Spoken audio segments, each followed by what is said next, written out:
On the night of June 9th, 1912, 6 members of the Moore family, along with 2 young guests, were brutally murdered in their beds in the small town of Villisca, Iowa. Who could have done such a heinous crime? After a nationwide manhunt, 10 years of investigation, and multiple grand jury hearings and trials, the answer to this question remains unknown. In today's episode, we'll be investigating the mystery of the Villisca Axe Murders to find out what most likely happened. Villisca is a quiet, small town in Iowa with a tight-knit community. The Moore family lived in a white 2-story timber house along East 2nd Street. The members of the family were Josiah, 43, Sarah, 39, and their 4 children, Herman, 11, Mary Catherine, 10, Arthur Boyd, 7, and Paul Vernon, 5. On Sunday evening, June 9th, the family went to the Children's Day service at their Presbyterian church. They were accompanied by Ina May Stillinger, 8, and Lena Gertrude Stillinger, 12, friends of the children who had asked to stay at the Moore's house overnight. After the service, the group mingled with other church members until at least 9:30 p.m. It was a damp and cool night. The group walked 3 blocks to their home. They enjoyed some cookies and milk before everyone went to bed. The couple was asleep upstairs in their room.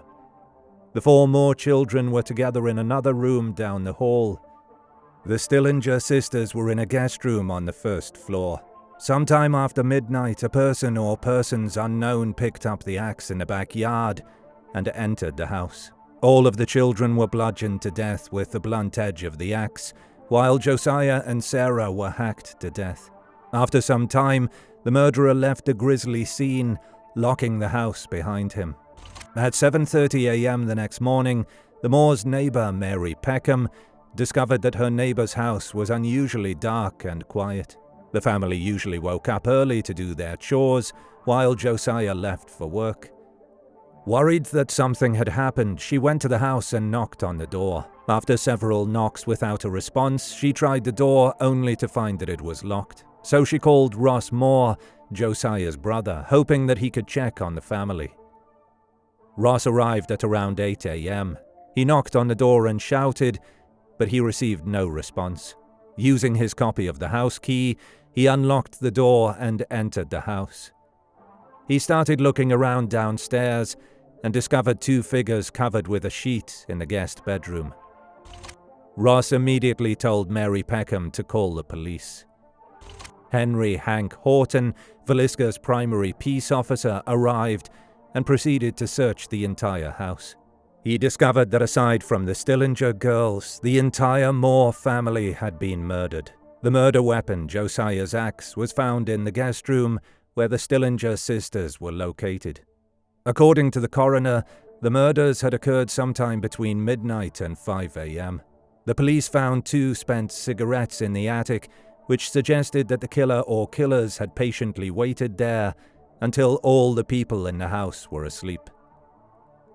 Based on the reconstruction of the crime, the killer took an oil lamp from a dresser, removed the chimney, which was placed under a chair, bent the wick in 2 to minimize the flame, before lighting the lamp. He turned the lamp down so low that only a glimmer of light came out. Carrying the axe, the killer then went to the master bedroom and started bludgeoning Josiah and Sarah Moore. The police found a gouge mark on the ceiling of the room, which was left by the murderer when he lifted the axe to hit Josiah. The Moore children were murdered next. The killer used the blunt end of the axe to hit their heads. Then the killer went to the downstairs guest bedroom and murdered Ina and Lena. Based on the defensive wound on her arm, as well as how her body was found, the police believed that Lena Stillinger was awake when the killer struck her. She was partially undressed, which suggested possible sexual assault, though doctors later proved this to be unlikely. Afterwards, the killer returned to the master bedroom to inflict more blows on the couple. In the process, he knocked over a shoe that had become filled with blood. He also systematically bludgeoned the Moore children's heads to a bloody pulp. All of the victims' heads were covered by sheets and clothing. The windows, as well as mirrors and any other reflective surfaces, were covered with bed sheets, aprons, skirts, and towels. Investigators found a 2-pound slab of bacon taken out of the icebox and wrapped in a towel. It was placed next to the axe and a keychain that did not belong to the Moors. They also discovered partially eaten food beside a bowl full of bloody water. After the police, the coroner, several doctors, and a minister had thoroughly gone through the crime scene, word of the horrific murders had spread throughout the town. Though the police told the citizens not to go inside the house, at least 100 townspeople traipsed through the Moor's house to satisfy their morbid fascinations, thereby ruining any evidence that the police might have missed.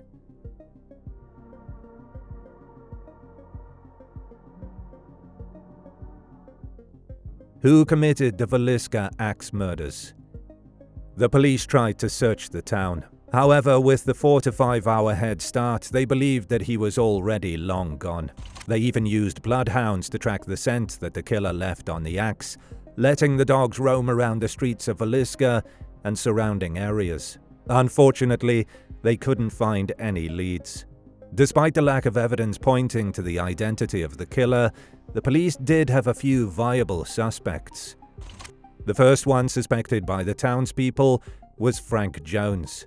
Frank Jones was an Iowa state senator and local businessman who was in competition with Josiah Moore. Josiah had worked for Jones for 7 years before leaving and establishing his own business selling farm equipment. It was also rumored that Josiah was having an affair with Jones's daughter-in-law, though this was never proven. The residents of Villisca insisted that the two harbored a deep hatred for each other. But was this hatred enough for Jones to brutally massacre an entire family, as well as 2 little girls who were simply unlucky enough to have slept over? Aside from Jones, every hobo, transient, and stranger in Villisca at the time were considered suspects. One of these transients was S.A. Sandy Sawyer. He was detained by the sheriff a few days after the murder when a bridge foreman named Thomas Dyer claimed that he had seen Sawyer muttering, "I will cut your goddamn heads off," while striking the piles with his axe. However, he was later released when the police learned that he had been in Osceola, Iowa at the time of the murders. Another suspect for the murders was a man known as Reverend Lynn George Jacqueline Kelly. Kelly was an English immigrant who reportedly had mental health problems when he was an adolescent. He also had a history of sexual deviancy, peeping and asking young girls to pose nude for him. Kelly was a traveling preacher who held services in various Methodist churches across Iowa, Kansas, Minnesota, and North Dakota. He came to Villisca on June 8 to teach at the Children's Day services, which the Moore family and the Stillinger sisters attended on the day of the murders. He left the town the morning following the murders at 5:19 a.m. by boarding the number 5 train headed west. Allegedly, he told his fellow travelers about 8 dead souls in Villisca who were butchered in their sleep. At that time, the bodies had not been discovered yet. Kelly returned to Villisca 2 weeks later, reportedly posing as a Scotland Yard detective.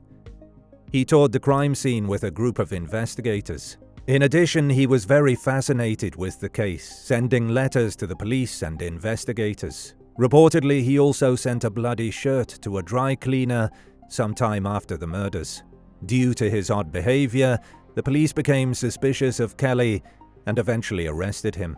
He confessed to the murders, stating that God had whispered to him to suffer the children to come unto me. However, he recanted his confession during his trial, claiming police brutality. The jury was deadlocked. A second jury was brought in, but this resulted in Kelly's acquittal. No one else has ever been tried for the murders. Another viable suspect was a man named Henry Lee Moore, not related to the murdered Moore family. Henry was a suspected serial killer and convicted axe murderer. He murdered his mother and grandmother with a rusty coal axe. He was sentenced to life in prison on March 14, 1918. Some believed that he was responsible for several unsolved axe murders, including the Villisca Axe Murders. However, he was never officially charged for the Moore family murders. Speaking of serial killers, one theory is that the Villisca Axe Murders were committed by a serial killer one that had been killing families in a similar fashion throughout the Midwest, as well as in Texas and Colorado.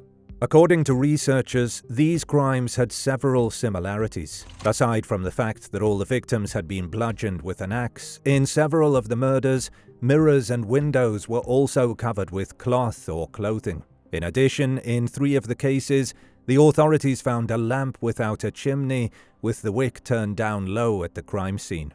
Moreover, the victims' heads were similarly covered, just like in the Villisca crime scene. Some of these unsolved murders include cases that occurred in Colorado Springs, Colorado, Ellsworth, Kansas, and Paola, Kansas. Some believe that these were all the work of a serial killer, perhaps the first one ever in the country. A detective, James Newton Wilkerson, suspected a man called Gladson Mansfield to be the culprit, who may or may not have been hired by Jones to kill the Moore family. However, Mansfield had an alibi for the Villisca murders, according to his payroll records. Detective Wilkerson believed that Mansfield's alibi and subsequent release from police custody was simply due to Jones's political influence.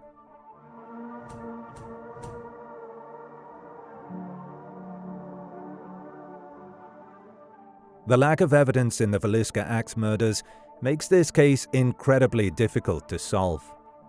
While there are plenty of potential suspects, we don't think that any of them were the right ones. For example, Reverend Kelly was a man of slight build, only 5 foot 2 inches in height and weighing 119 pounds. The coroner stated that Kelly was physically incapable of the crimes. Moreover, he was at the same service as the Moores. It's unlikely that he was able to enter the house and hide in the attic after the family had gone back. As a stranger in town, he wouldn't have been able to arrive at the house before they did. As for Frank Jones, the details regarding his rivalry with Moore and their intense hatred for each other was only based on rumors. It doesn't seem that he would have an entire family eliminated just for a business and an alleged affair. As for Henry Lee Moore and Gladson Mansfield, there is a lack of physical evidence to support the idea that either one is the murderer. So what most likely happened to the Moore family of Villisca, Iowa? Based on the details of the investigation, as well as the similarities between this case and other unsolved axe murders, we are leaning towards an unknown serial killer. This large string of murders occurred in places that were near railroads. In addition, these murders occurred during the early 1900s, a time where people typically left their door unlocked, and most houses had an axe which was often left lying in the yard. So it wouldn't be too difficult for a stranger to get his hands on the murder weapon and enter an empty house, just waiting for its residents to go to bed. Whether or not these cases are truly connected remains to be proven. A lot of the pieces of evidence fit the pattern, but there are slight differences. One thing we can be sure of: the person who killed the Moore family and the Stillinger sisters had experience. He knew that using the blunt edge of the axe makes it easier to strike fatal blows without the weapon getting lodged in the wound, making it easier to strike multiple times. He's also able to easily navigate the house without waking up the residents with only a dim lamplight to guide him. Most importantly, he knew how to avoid leaving fingerprints. The killer's meticulous staging of the crime scene also suggests experience. This was not the first time he had committed such an act. As for the identity of the serial killer, it can only remain unknown, at least for now. If you love our content and want to support the channel, feel free to check our web shop where you can find exclusive true crime merch brought to you by Bad Things.